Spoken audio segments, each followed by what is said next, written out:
TDP నుండి అయితే కొంచెం మంచి సపోర్ట్ ఉంటుంది. వైజాగ్ అది కొంచెం బాగుంటుంది, కొంచెం డెవలప్ చేస్తారని అనుకుంటున్నాం. ఇప్పటివరకు ఆల్రెడీ జగన్ పరిపాలన, వైసీపీ పరిపాలన మేము ఆల్రెడీ చూసాం కదా సార్. అంత మంచిగా అయితే ఏమీ లేదు, ఏమీ డెవలప్ అయిందని కూడా ఏమి చెప్పలేదు. మరేండి ఐటీ కంపెనీస్ ఎక్కడ ఉన్నాయి, ఎన్ని కంపెనీలు వచ్చినాయి? ఏ ఐటీ కంపెనీస్ ఇక్కడికి రాలేదు మాకు తెలుసు.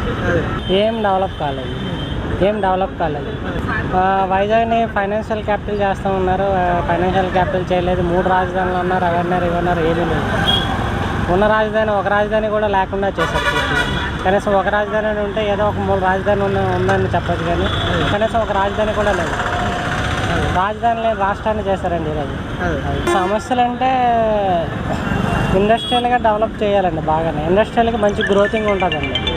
ఇక్కడ ఫార్మసిటీ వైపైన ఇండస్ట్రియల్కి మంచి గ్రోత్ ఉంటుంది. మంచి కంపెనీలు తీసుకొస్తే జనాలకు మంచి ఫార్మా ఉద్యోగాలు, మంచిగా ఉద్యోగాలు అవి వస్తాయి. బోల్డ్ అంత స్పేసెస్ అది ఎక్కువగా ఉంటుంది సార్ వైజాగ్లో.